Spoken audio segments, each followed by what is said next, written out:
To Genesis chapter 3. Genesis chapter 3 is where our lesson will be taken from today. It's good to see all of you here. Appreciate your presence. So good to see you here today, and we hope that today's service will be of benefit to you. I'll go ahead and tell you this lesson today, entitled God's Dress Code, as you probably would guess, is a lesson on modesty. Several months back, really probably over a year back, when I asked about some sermon suggestions. This was one that was given to me in the very beginning. I've not really procrastinated doing this. I'm not really afraid to do it. I just felt like it wasn't the right time at the time. I was still pretty new here. You really didn't know me. I didn't know some of you very well, and I know we're still getting to know each other in some ways, but this is one of those lessons that could go bad and go in the wrong direction very quickly. But I think you've been around me long enough now to know who I am, what my personality is, and I'm not a judgmental, harsh type of person, and I hope you don't see me in that way. I try not to be. Maybe sometimes I'm too brash, maybe sometimes too forthcoming, I don't know. But hopefully enough our relationship is where it needs to be now, that we realize that we're a part of each other and that this is a lesson we all need to hear. I want my children to understand this.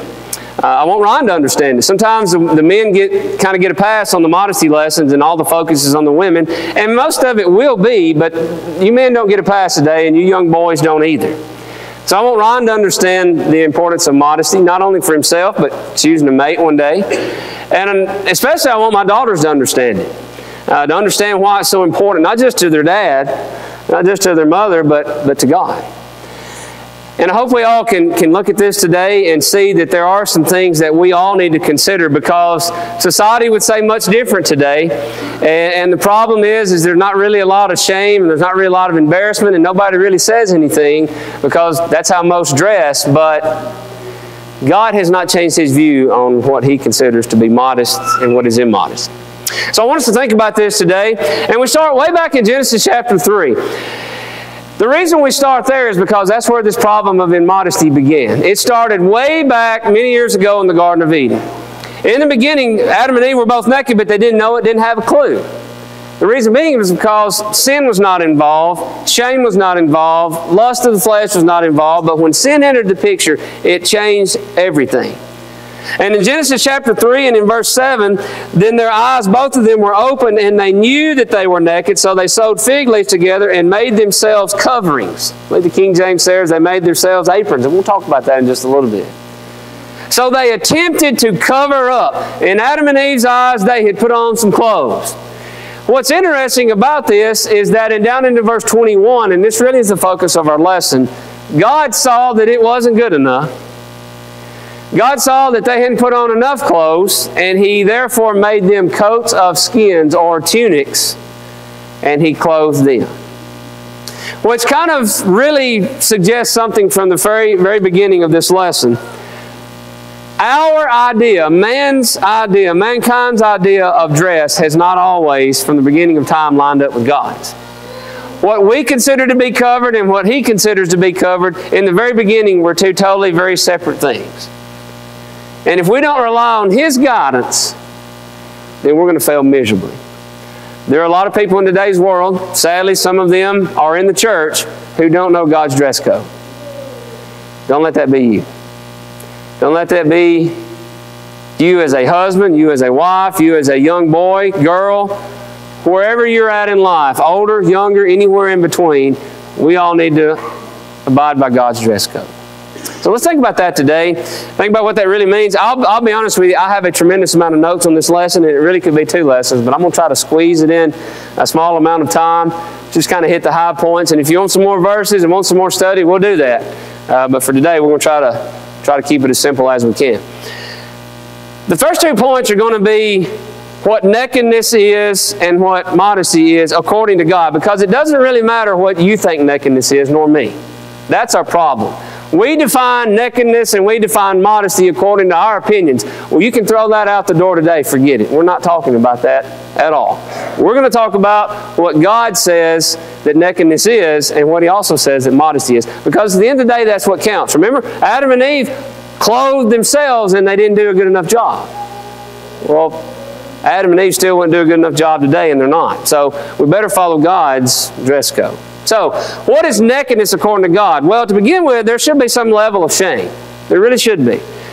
There's not a lot of that anymore. That's the problem. There should be a healthy measure of self-respect and self-worth, and a lot of times there's not any of that.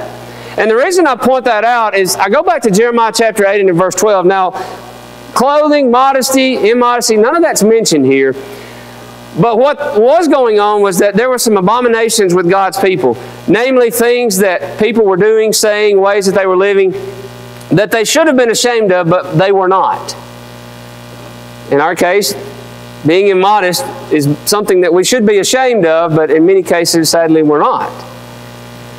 So from that perspective, he talks about there that they were so unashamed that they couldn't blush.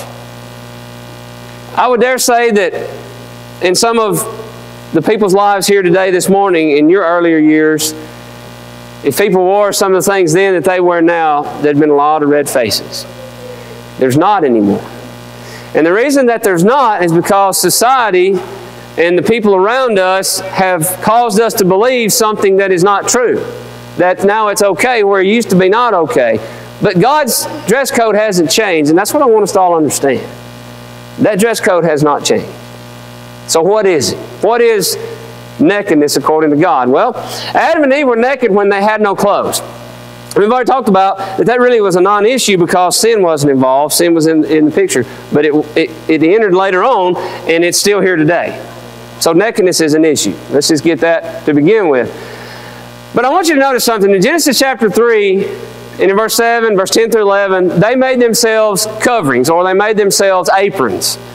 The apron, according to the Hebrew text, means a belt or a covering for the waist. So it's my understanding that if you base your view here on what the word means that they used to cover themselves, they pretty much just covered their waist. That's about it.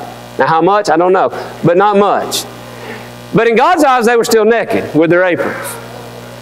So if you think about aprons today, if you're going to wear an apron, that's probably not enough. No, I'm going beyond that. What I'm saying is they only covered a very small portion of their body by definition. And God said that's not good enough. So what God did was He gave them coats of skin or tunics of skin. And at that point they were okay.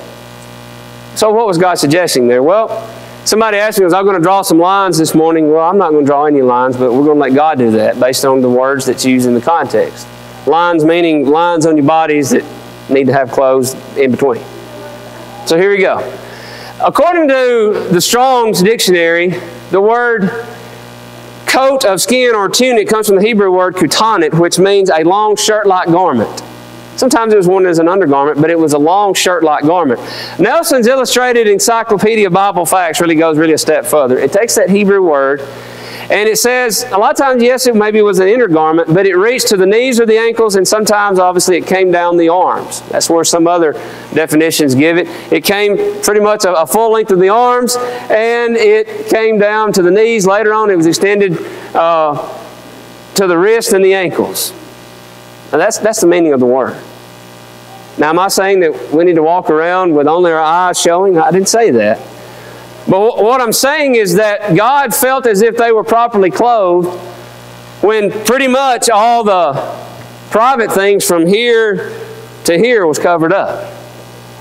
Common sense says a lot in that. That's what God said. That's the lines He drew, not me. Do we fall within that? Anything outside of that, or within that was uncovered, God said that's nakedness, based on how He clothed Adam and Eve. Like I said, there's a lot more verses on that, but just hitting the surface of it and being very, very straightforward, anything less than that was nakedness to God. In addition to that, Exodus chapter 20 and verse 26, God kind of gives some very common sense measures here on being mindful and conscientious of where you're at and what you're doing. I use the New Living Translation here, which is not usually what I read from, but sometimes I'll reference it in a sermon or a class because I like the way it words it. And I like the way it words Exodus 20 and verse 26. This passage is talking about laws around the altar of God, when you're sacrificing, when you're worshiping God in particular. But I think it gives us some pretty good guidelines for anywhere that we may be. God says there in Exodus 20 and verse 26, do not approach my altar by going up the steps. You may say, well, why not? Well, he tells you, if you do, somebody might look up under your clothing and see your nakedness. So what's he saying there? He's saying you need to be mindful of how your clothes wear and how they move on your body and what other people might see that they don't need to see. So, how conscientious are we? Here's some things. If you stand up or you're standing up, a skirt or a shorts may not, or they may cover your thigh. It may be okay. It might hit those lines that God was talking about in that tunic of skin. But when you sit down or when you cross your legs or do whatever else, it may not have the same effect. Common sense, right? That's what God's talking about. Same in the idea of this, when we bend over while wearing a loose blouse or a loose shirt, again, this goes for men and women, how much of our chest is exposed? I mean, it's common sense. I don't have to come right out and tell you. You know what I'm talking about. And so did God's people then, and that's why he said, be careful how you go up those steps and how you hike your leg up and what all can be seen and all this stuff because people might see something they don't need to see. Well, the same stands true today.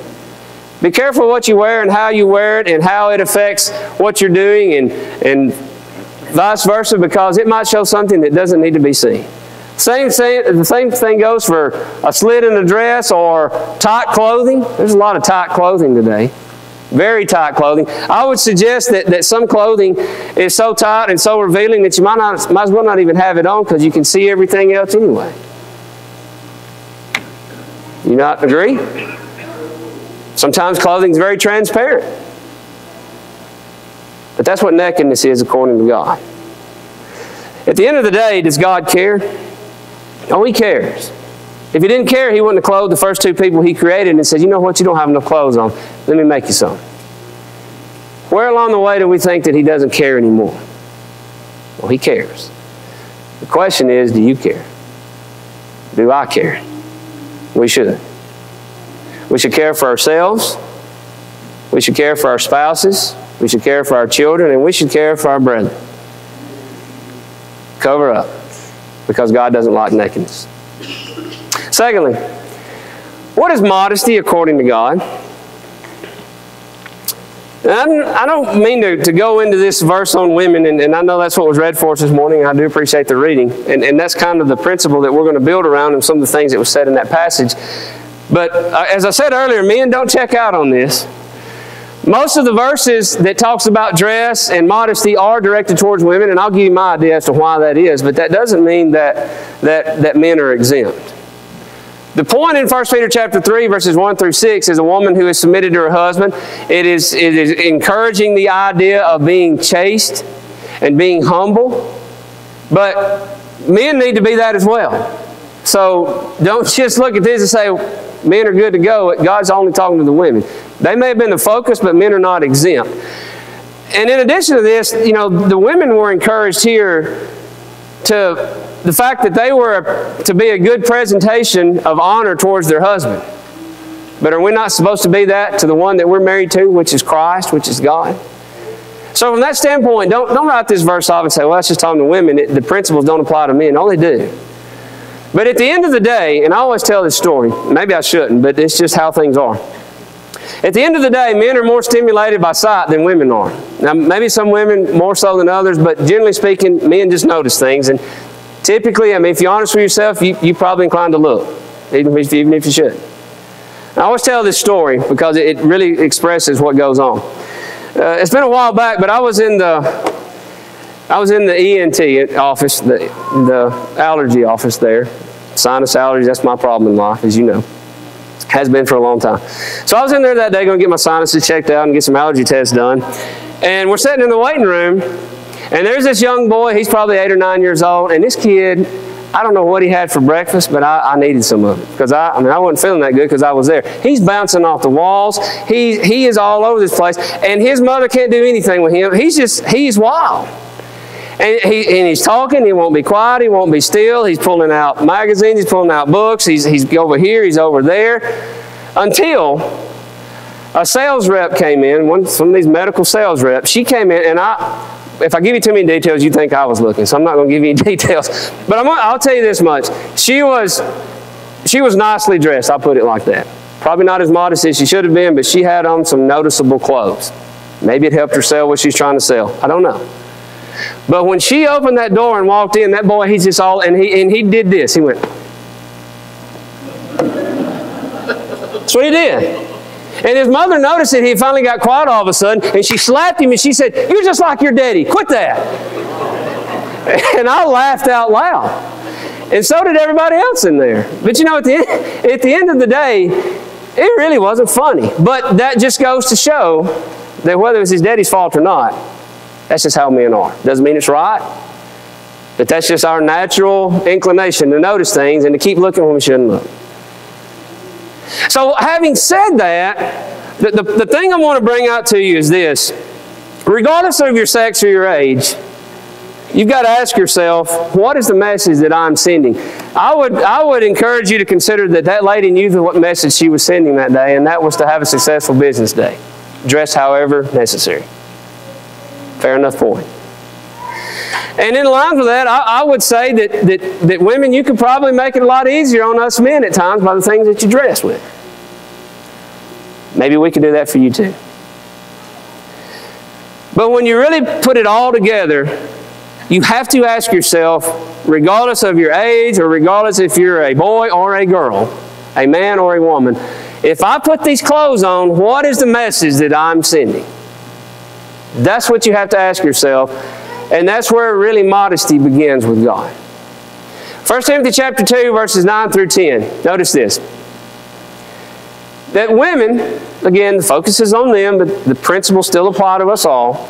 They should adorn themselves in modest apparel with shamefacedness, humility, sobriety, not with broided hair, gold, pearls, or costly array, but that which becometh women professing godliness with good works. Let me put that in simple words for you. In the New Living Translation, it says they should wear what is decent and appropriate. Decent and appropriate clothing, and not to draw attention to themselves with the intent of putting this on to draw all the attention to themselves. She shouldn't dress that way. Neither should men. Is that to say we look homeless, homely, pitiful looking, look a sight to see, and don't take any pride in ourselves? No, I'm not saying that at all. But again, you have to ask yourself, what's the message that you're trying to send? Verse 10 says, "For women who claim to be devoted to God should make themselves attractive by the good things they do." That's the key. If we are Christians, then we should have the goal every day to send a certain message to those in the world. And how you dress and how you present yourself says a lot about the message that you want to send. You can deny that all you want to and say, "Well, I'm just putting on some clothes and go." No, you're sending a message. What's the message you want to send? So modesty according to God shies away from extravagance. It's not to say we can't have nice things, but that's not our main focus. Modesty, if it is done in the right way, highlights internal character. Modesty is something that's precious in God's sight. Modesty is something that has evangelistic power. You ever thought about that? You ever thought about that you can teach a lesson by how you dress yourself? You really can. And you can also send a bad influence by the way you dress too. And open up doors that should not be opened up to you or anybody else. That's what modesty is. That's what God says modesty is. God expects us to be modest, and He expects us to be modest in all places. I'm probably going to step on some toes here, but that's okay. That's why we're here. You're a Christian on Facebook too. You're a Christian, girls and boys, on Instagram. On any other social media platform that you find yourself on and you post pictures on, you are a Christian on there too. You're God's child on there too. And what you put on there is a reflection of you and a reflection of God. So what's the message you're sending? You need to think about that. I need to think about that. We all need to think about that. We're a Christian when we're out of town, when we're on vacation, around people that we don't know. Who cares if we don't know them? They see you. Maybe if you and I were presenting ourselves in a different way or in a good way, it might open up the opportunity to talk to them about the Lord. Who knows? But if they see us presenting ourselves as many in society does, well, you can forget that. You're a Christian wherever you go. Think about that. God sees you wherever you're at. Never forget that. But at the end of the day, this really is where it's all at. And this is the embarrassing part that I really don't want to get up here and say, but it is what it is, and I've looked and sound foolish before, so here we go. At the end of the day, what is modest? That's the question, isn't it? What is modest and what is immodest? Remember, it doesn't matter what you feel or what I feel or what you think or what I think. What matters is what God says is modest and what God says is immodest. So let's look at it in 3 simple verses. Let's look at it. Now, we've already talked about the principles and the message you're sending, and we'll look at that one more time before we close. But here's 3 things I want us to think about. If the thighs were exposed, and this is going back to the drawing of the lines again and talking about what needs to be covered for sure. If the thighs were exposed, it was shameful. Back in Isaiah chapter 47, this is really not even a verse on modesty, but it shows you a principle that is underlying there. Isaiah 47 verses 2 through 3. In the humiliation of Babylon, this was God's goal. He wanted to humiliate Babylon. In Isaiah 47, 2 and 3, take the millstones and the grind mill, remove your veil, take off the skirt, uncover the thigh, pass through the rivers, and your nakedness shall be uncovered, and you will be in shame. So the intent was, if their thighs were uncovered, that was nakedness, and they were supposed to be ashamed of that. So there's your part of it. And also, if the rear end was exposed, if the buttocks was exposed, that was shameful. Now, that's not what you want to hear your preacher say on Sunday morning. I know. I'm sorry. It's part of the job.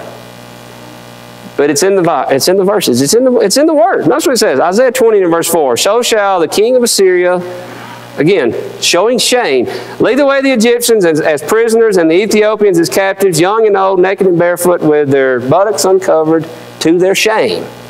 So again, if you're seeing the midsection and it's not covered, which means short skirt, whatever, well, that's not good in God's sight. That's immodest. And also, if the chest is uncovered. Notice what it says. If the breasts were exposed, it was nakedness. Ezekiel 16, 7 and 8. Same idea. I made you thrive like a plant in the field, and you grew, matured, and became beautiful. Your breasts were formed, your hair grew. You were naked and bare. And when I passed by again and looked upon you, indeed, your time was a time of love. You're letting yourself go too much, so I spread my wing over you and I covered your nakedness. Those things being exposed, seen, revealed, God says, I needed to cover you because you were naked. I didn't tell you anything you didn't already know, did we? But society caused us to believe something different. God's not changed His view. Now here's the kicker. It does not become modest because of what we call the garment. Let me give you an example. If you told somebody, I want you to wear your underwear to, I would say Walmart, but people wear just about anything anywhere. But if I said, when you go to work today or Walmart or you go out shopping, you go to the ball game today, you wear your underwear to the ball field. Or you wear your underwear out today, people are going to look at you like you're crazy. I don't wear my underwear out there. People don't need to see my underwear. They don't need to see my panties. They don't need to see my bra. You don't do that. Right. Because that's indecent. But when we call it a swimsuit, or when we call it swimwear, or when we call it something else, somewhere along the way that becomes decent. And you tell me, what's the difference? Honestly now, what's the difference? Very little. Sometimes, sadly, what we call underwear probably covers more. It does not become modest because of what we call the garment. Modesty is gauged. Consider this. Modesty is gauged by what the garment covers and what it communicates to other people. So, you think you're modest? Answer these 2 questions. Is what God says is nakedness, do I cover that? And in addition to that, what is the message that I'm sending by putting this on? That goes for things that are too tight, things that are too low, things that are too high, things that are too loose. If that which is nakedness is uncovered, then that's not modesty. And I would encourage you, especially young folks, don't have the mentality that to get as close to the edge as you can be and still be modest but not immodest. You've lost your principles at that point. You're playing with fire. Don't do that. Err on the side of caution. Err on the side of, I'm going to be humble. And I'm going to be modest. And I'll tell you another excuse that I've heard before, and I'm sure I'll continue to hear it, because it's not going away.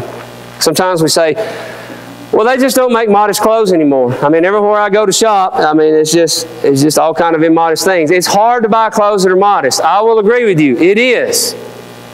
But you got to try harder. Because there's things out there. There are places out there. There are clothes that are made that God will be okay with. Don't use that lame excuse to say, well, it's just not out there. Oh, it is. The point is, sometimes in life you got to try a little bit harder to follow God's command. Some are not as easy as others. That's the thing. And that's really what it comes down to.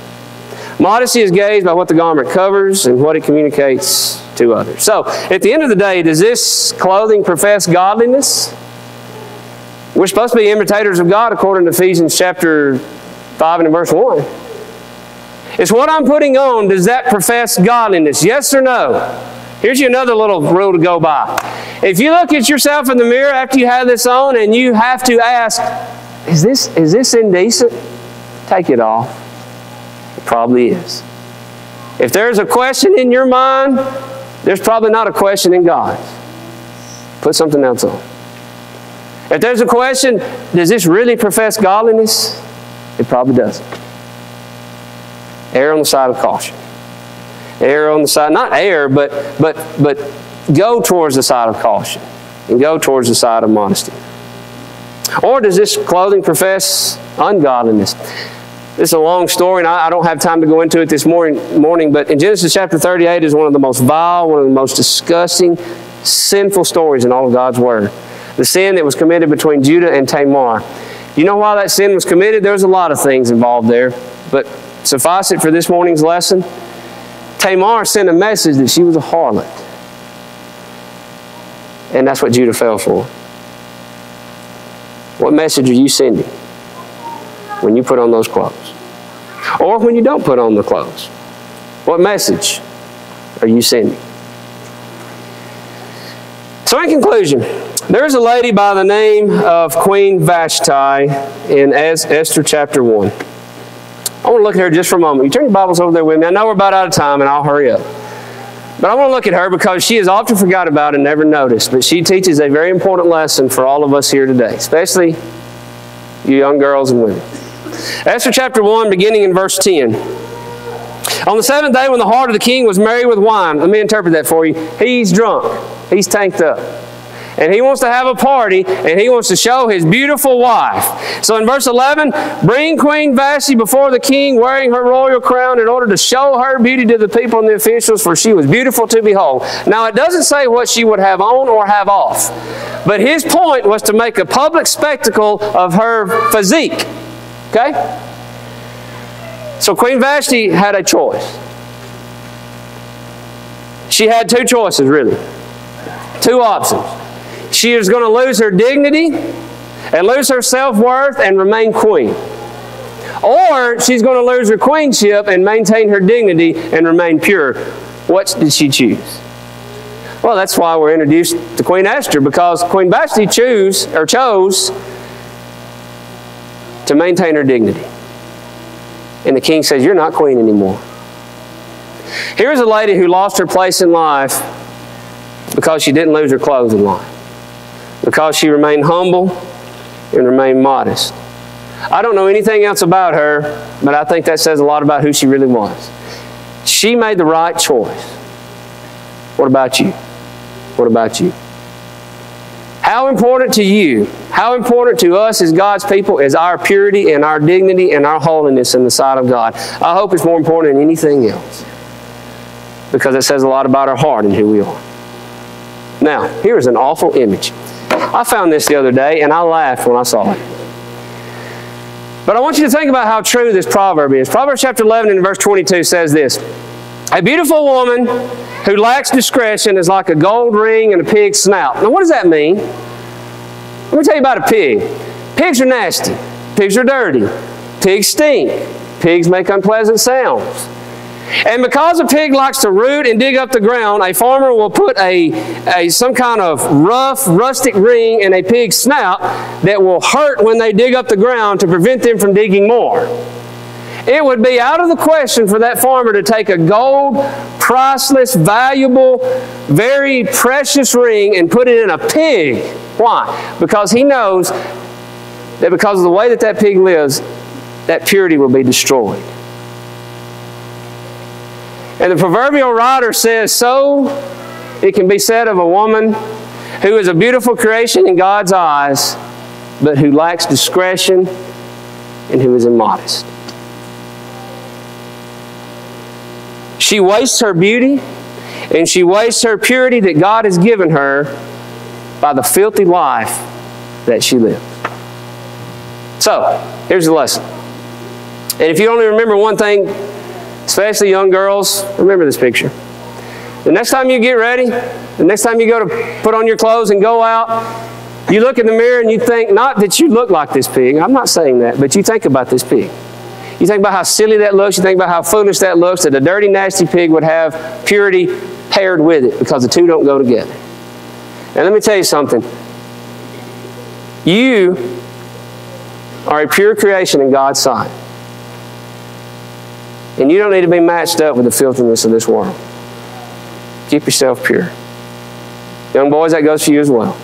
Keep yourself pure the way that God made you. Are we modest or are we immodest? That's the lesson. Think about it. Again, it really all comes down to this. We send a message by everything that we do. How we clothe ourselves is a message. What's the message you're sending? Think about that today. I think it's a lesson that we all need to hear. It's not a lesson that's easy to preach. It's a lesson we need to hear. And if we need to make some changes in our life, regardless of what the issue may be, let's do that. Tonight's lesson is going to focus on that. Have you made the change? Maybe this morning you need to make some changes. Maybe you need to be baptized. Maybe you need to be restored. Whatever the case may be. If you're subject, won't you come while we stand and while we sing?